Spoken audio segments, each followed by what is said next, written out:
ಕರ್ನಾಟಕದ ದಕ್ಷಿಣ ಒಳನಾಡಿನ ಬಹುತೇಕ ಎಲ್ಲ ಜಿಲ್ಲೆಗಳಲ್ಲಿ ಕೋಲಾರ, ತುಮಕೂರು, ಬೆಂಗಳೂರು, ಚಿಕ್ಕಬಳ್ಳಾಪುರ, ರಾಮನಗರ, ಮಂಡ್ಯ, ಮೈಸೂರು, ಹಾಸನ, ಕೊಡಗು, ಚಾಮರಾಜನಗರ ಹಾಗೂ ದಕ್ಷಿಣ ಕನ್ನಡದ ಬಹುತೇಕ ಎಲ್ಲ ಕಡೆ ಇವತ್ತು ಮಳೆಯಾಗುವ ಸಾಧ್ಯತೆ ಇದೆ. ಈ ಮಳೆ ಹಗುರದಿಂದ ಸಾಧಾರಣವಾಗಿ ಮಳೆ ಆಗ್ಬೋದು. ಇದರಿಂದ ಏನು ಭಾರಿ ಮಳೆ ಆಗುವ ಸಾಧ್ಯತೆಗಳು ಇಲ್ಲ. ನಾಳೆಯಿಂದ ದಿನಾಂಕ 20ರಿಂದ 25ರವರೆಗೆ ಕರ್ನಾಟಕ ರಾಜ್ಯಾದ್ಯಂತ ಒಣ ಹವೆ ಮುಂದುವರಿಬಹುದು. ಈಗ ಮಳೆ ಆಗಲಿಕ್ಕೆ ಮುಖ್ಯ ಕಾರಣವೇನೆಂದರೆ ಇದಕ್ಕೆ ಈಸ್ಟರ್ಲಿ ವೇವ್ಸ್ ಅಂತ ಕರಿತೀವಿ ನಾವು. ಈ ಈಸ್ಟರ್ಲಿ ವೇವ್ ಪೂರ್ವದಿಂದ ಪಶ್ಚಿಮ ಕಡೆ ಚಲಿಸ್ತಿರ್ತಾವೆ. ಇವು ಕೆಲವೊಮ್ಮೆ ತೀವ್ರಗೊಂಡು ನಮಗೆ ಮಳೆ ತರ್ತಾವೆ. ಇದರಿಂದ ಗರಿಷ್ಠ ಉಷ್ಣಾಂಶ ಇವತ್ತು ಅಂದ್ರೆ ಹಗಲಿ ಹೊತ್ತಿನಲ್ಲಿ ತಾಪಮಾನ ಕಡಿಮೆ ಆಗುವ ಸಾಧ್ಯತೆ ಇದೆ. ಹಗಲಿನ ಹೊತ್ತಿನಲ್ಲಿ ಸುಮಾರು ಬೆಂಗಳೂರಿನಲ್ಲಿ 24ರಿಂದ 26 ಡಿಗ್ರಿ ಸೆಂಟಿಗ್ರೇಡ್ ಬರ್ಬೋದು. ಉಳಿದ ಕಡೆನೂ ಸುಮಾರು 25ರಿಂದ 26 ಡಿಗ್ರಿ ಸೆಂಟಿಗ್ರೇಡ್. ದಕ್ಷಿಣ ಒಳನಾಡಿನ ಬಹುತೇಕ ಎಲ್ಲ ಜಿಲ್ಲೆಗಳಲ್ಲಿ ಗರಿಷ್ಠ ತಾಪಮಾನ 25ರಿಂದ 26 ಡಿಗ್ರಿ ಸೆಂಟಿಗ್ರೇಡ್ ಬರ್ಬೋದು. ಆದರೆ ಉತ್ತರ ಒಳನಾಡಿನ ಬಹುತೇಕ ಎಲ್ಲ ಜಿಲ್ಲೆಗಳಲ್ಲಿ ಗರಿಷ್ಠ ಉಷ್ಣಾಂಶ 28ರಿಂದ 30 ಡಿಗ್ರಿ ಸೆಂಟಿಗ್ರೇಡ್ ದಾಖಲಾಗಬಹುದು.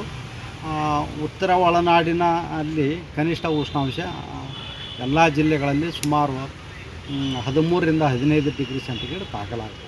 ಕರ್ನಾಟಕದ ದಕ್ಷಿಣ ಒಳನಾಡಿನ ಬಹುತೇಕ ಎಲ್ಲ ಜಿಲ್ಲೆಗಳಲ್ಲಿ ಕೋಲಾರ, ತುಮಕೂರು, ಬೆಂಗಳೂರು, ಚಿಕ್ಕಬಳ್ಳಾಪುರ, ರಾಮನಗರ, ಮಂಡ್ಯ, ಮೈಸೂರು, ಹಾಸನ, ಕೊಡಗು, ಚಾಮರಾಜನಗರ ಹಾಗೂ ದಕ್ಷಿಣ ಕನ್ನಡದ ಬಹುತೇಕ ಎಲ್ಲ ಕಡೆ ಇವತ್ತು ಮಳೆಯಾಗುವ ಸಾಧ್ಯತೆ ಇದೆ. ಈ ಮಳೆ ಹಗುರದಿಂದ ಸಾಧಾರಣವಾಗಿ ಮಳೆ ಆಗ್ಬೋದು.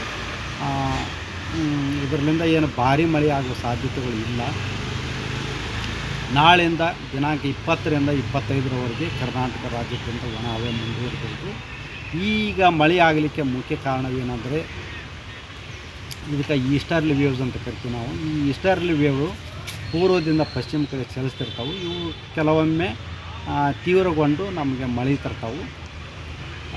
ಇದರಿಂದ ಗರಿಷ್ಠ ಉಷ್ಣಾಂಶ ಇವತ್ತು ಅಂದ್ರೆ ಹಗಲಿ ಹೊತ್ತಿನಲ್ಲಿ ತಾಪಮಾನ ಕಡಿಮೆ ಆಗುವ ಸಾಧ್ಯತೆ ಇದೆ.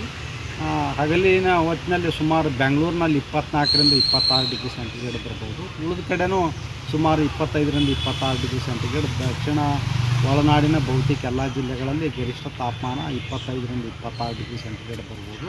ಆದರೆ ಉತ್ತರ ಒಳನಾಡಿನ ಬಹುತೇಕ ಎಲ್ಲ ಜಿಲ್ಲೆಗಳಲ್ಲಿ ಗರಿಷ್ಠ ಉಷ್ಣಾಂಶ 28ರಿಂದ 30 ಡಿಗ್ರಿ ಸೆಂಟಿಗ್ರೇಡ್ ದಾಖಲಾಗಬಹುದು. ಉತ್ತರ ಒಳನಾಡಿನ ಅಲ್ಲಿ ಕನಿಷ್ಠ ಉಷ್ಣಾಂಶ ಎಲ್ಲ ಜಿಲ್ಲೆಗಳಲ್ಲಿ ಸುಮಾರು 13ರಿಂದ 15 ಡಿಗ್ರಿ ಸೆಂಟಿಗ್ರೇಡ್ ದಾಖಲಾಗಬಹುದು.